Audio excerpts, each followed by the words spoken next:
Off the couch represents an attitude to the topics that I'm interested in teaching this year.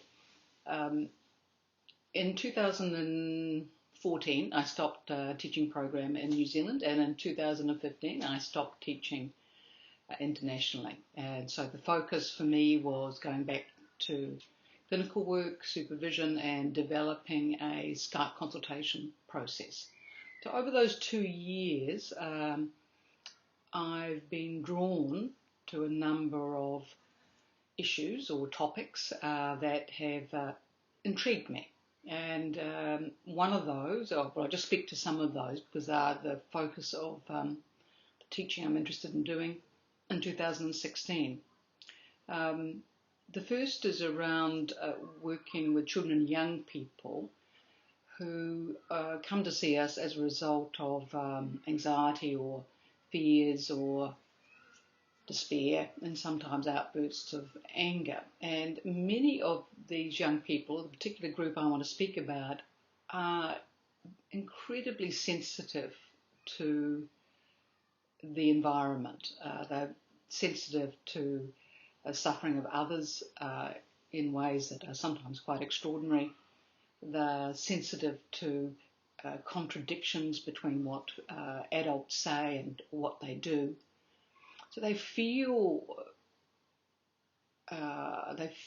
whatever they feel is often fails to be described. Either they can't find the words to describe this, or the adults in their lives can't describe it either. And so the effect, what's left, is often worries or anxieties or fears. I'm really interested in talking about that group of young people and children.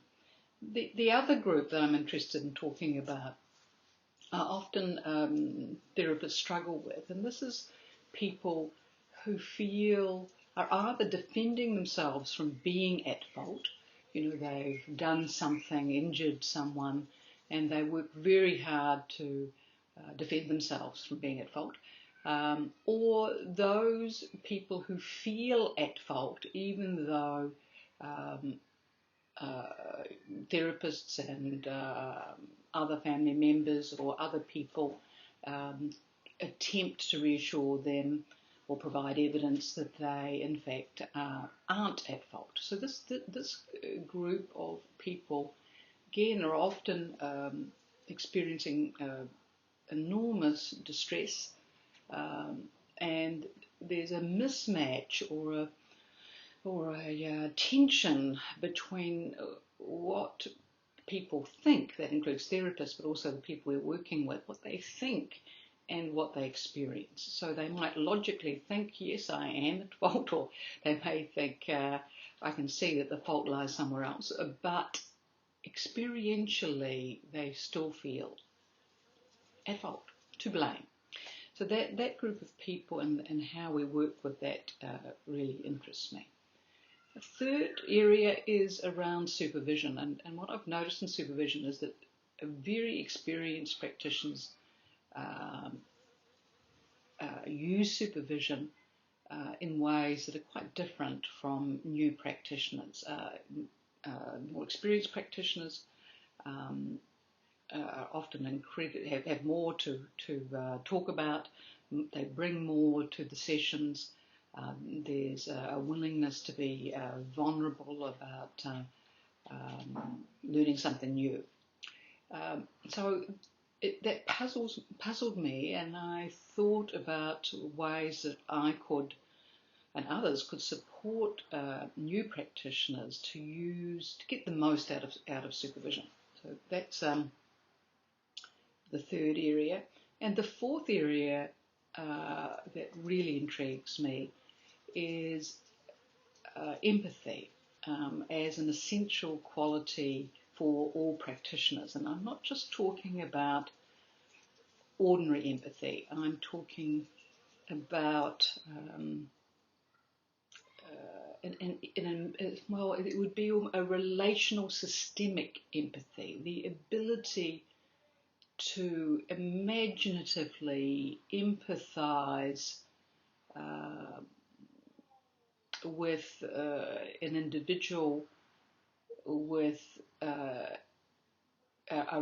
both people or multiple people in a relationship, to see, to imagine the effects on all participants in therapeutic relationships or families or systems. That ability is essential for this sort of relational narrative work. And it is also essential, I think, in most social service, for most social service practitioners.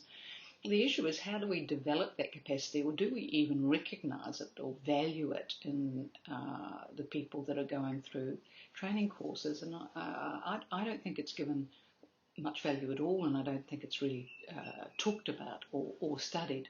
In fact, many of the young people that I was talking about earlier that experience fears and anxiety, the capacity that they have is the capacity that many therapists in fact need in order to successfully do this sort of relational narrative work.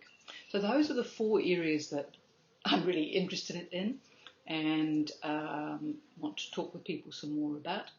And if I do any workshops in 2016, it will have that focus. Okay.